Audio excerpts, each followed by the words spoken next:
I'm Sarah McDowell, and this is SEO in 2023.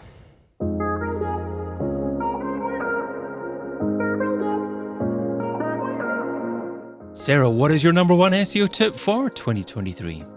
Glad you asked. Whenever we are creating new or improving existing website pages and content, we need to be thinking about people first.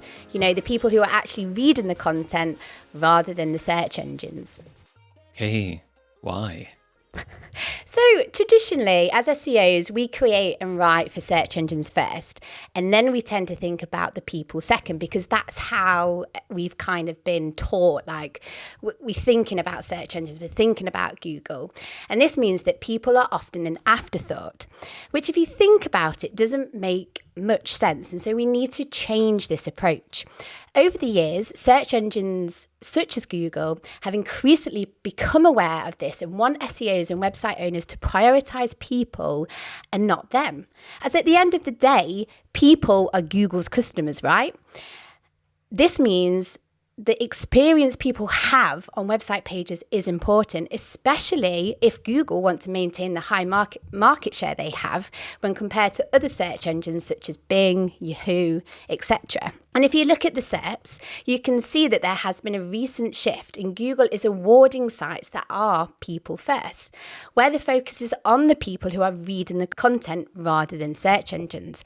This is especially evident after Google's helpful content update algorithm update, which rewarded sites that created people first content. So what does people first mean in practice then? Does it actually mean keywords don't matter anymore? You just think about the user in mind and write whatever comes to mind? Yes. So I am glad you asked this. So how do we think people first? What do I actually mean? Now I want to do a shout out to an incredible woman in the SEO industry called Lily Ray. Sure. She's on this project. Oh, is she? Of course. Yeah, absolutely. Amazing. Well, yeah, so she works at Amsiv Digital as Senior Director SEO and Head of Organic Research. And she wrote a blog all about the helpful content update after analysing the SERPs after the rollout. One of the topics she covers is how to avoid a search engine first approach to writing content. So, according to Lily, Google says that if you answer yes to the following questions, you probably have content that is written for search engines and not humans. So question number 1, has the content been created to attract people from SERPs rather than made for humans? Question 2, are you covering lots of topics in the hope that something sticks and works? Question 3, do you have extensive automation in place to create content on many topics? Number 4, are you summarising what others have said rather than adding your own value? Question 5, are you writing about something because it's trending when you wouldn't normally bother? Question 6, does your content leave readers with more questions? Do they have to go elsewhere to get an answer? Question 7, are you writing a particular word count because you've heard Google has a preferred word count? They don't. Question 8, did you decide to write on a niche topic, not because you have the expertise and you feel like you can add something, but just because you thought you'd get traffic? And question 9, does your content promise to answer a question that actually has no answer? For example, a release date for a product when one hasn't been confirmed. So, does this mean that it's not worthwhile optimizing your site for any keyword at all? For instance, I get what you're saying in terms of writing for humans and just thinking about humans when you're writing that content. And that will help you phrase things in a manner that is more appropriate for your target customer and only write as long a piece as is required to answer the particular question that you're focusing on, if you're focusing on a question. But surely it would be more beneficial to do some keyword research then, optimize the title, incorporate that in the title, perhaps have a few H tags, and then maybe tweak the content a little bit to incorporate the keyword phrase that you're targeting. Is it still appropriate to do that? Yes, so we as SEOs, we still need to be optimizing for keywords. We still need to be making sure that what people are going to Google to search for, we are mentioning those terms in our content. It's more about questioning that content before we write it. So Like, can we write something that we're going to add more value to rather than just rehashing something that's already out there just to hopefully rank? Do you know what I mean? So rather, it's more about thinking about the strategy of it and going after content that makes sense, where you have expertise, where you can add a viewpoint, where you've got your own data, or where you've got an expertise that you can cover that's not quite been covered yet. And also, obviously, we need to be including sort of like, so you can research people also ask to see like what people are searching there, but don't just be limited to that. Go the step further. So for example, use questions that you get from customers.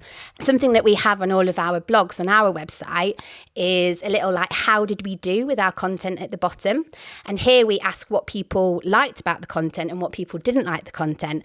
And that is so valuable to us because we can see like things that people like, but also topics that we didn't get quite right, questions that we didn't answer. And we can find out, okay, we've not quite answered that question because of this feedback. Here's how we can improve it. So how do search engines determine that a piece of content was written for humans and therefore is a better piece of content and should be ranked higher than other pieces of content that wasn't written for humans? So Google have a couple of things that they can use to their advantage. So for example, something that they will consider is dwell time, right? So how long someone is actually sticking on your page and reading your content, right? If your dwell time is low, if people aren't sticking around and aren't actually reading that content, then Google knows that that's not a helpful bit of content, right? People aren't sticking around. People aren't enjoying. The user experience isn't great. They've also got other things that they can use. So for example, Eat. So Eat was rolled back, I can't really, off the top of my head, I can't remember when it was rolled out, a while ago. But EAT stands for expertise, authority, authoritativeness and trust. Yeah, absolutely. Yeah, and since that rollout, Google's getting better and better at knowing what is authentic and expert content rather than information that's been regurgitated and doesn't offer anything new. So they're getting better at analysing the content and who wrote it, who's behind it. And they will continue to get better at this, okay? So not only do we need to be asking those questions that I highlighted earlier, and that will help us avoid writing content for search engines. But we also need to think, okay, how can I show to Google that my content and my website has the expertise, has the authority, and they can be trusted in what they're saying? Like, who are you? Author bios, links to research that you've done, links to mentions, all of that stuff. That's going to become more and more important to Google. So if you're writing an article for your website, if someone's writing an article for you, then is it essential nowadays to have an author bio or an author page, or at least be linking that article to an individual author that you're trying to build up credibility for? 100%. And that's really important, especially for industries that fall into your money or your life. So where Google deems like if someone's going to read content that's going to affect money or life, medical websites, for example, that's more and more important because these claims that you're saying, you need to back it up. Who are you to say that? So for example, on the content that we're writing on Captivate's website, we need to show that the author behind what we're writing about knows what they're talking about. Do you know what I mean? So if it's a piece by Mark, for example, he's a serial podcaster. He's been in the podcasting industry for years. Sorry, that's Mark Asquith. He's founded lots of different initiatives and companies and stuff. So he's got the expertise to write about these kind of things. If it's something to do with SEO specifically and podcasts, I need my author bio on there because I've got my experience. I've been working in SEO for 10 years. I've had multiple different SEO podcasts and things like this. So we need to be showing Google the authors and who's behind the content because it's only going to help Google trust our content. So Mark Asquith, I know him fairly well as well, is a fan of Star Wars. And, oh gosh, you're not going to ask me about Star Wars, are you? I'm not. No, but okay. He's published a podcast about Star Wars in the past. So if, for example, someone has written about something that is quite different to what you're new business is about, or the new company that you've moved to is about. If Mark, for instance, built up his authority as a Star Wars expert and he started writing for Captivate. Now, I know he's got expertise in the podcasting world, but just in this example, let's say that he's just an expert at Star Wars and not had much history in the podcasting world. Would Google start to get confused and start to think, well, is Captivate about Star Wars, and associate some of that previous author's knowledge with what they're likely to be writing about in the future? Yes, and that's why relevancy is key, right? So why is Captivate, who is a podcast host, writing about Star Wars? Okay, like it's not relevant. We're a podcast hosting platform. Captivate aren't experts in Star Wars. Do you know what I mean? Like, so again, is like when we're thinking about the content that we're writing, yes, we need to be thinking about EAT, but relevancy, right? So it goes back to my earlier point. Are you just writing about a topic or putting a piece of content together because you see a trend, like a topic is trending, right? And you wouldn't normally bother with it, sort of thing. So relevancy is definitely important. So the content that you're writing has to be relevant to you as a professional or you as a website and what you offer. Okay, so relevancy is always going to be important. It's an interesting challenge for Google, though, understanding who the entity is and what their expertise is in. Because if you look at someone like Jason Barnard, he's been a cartoon character in the past. He is a musician, but he's also an SEO expert focusing in on entities as well. And sometimes Google is a little bit confused about when they search for his name, how to describe him.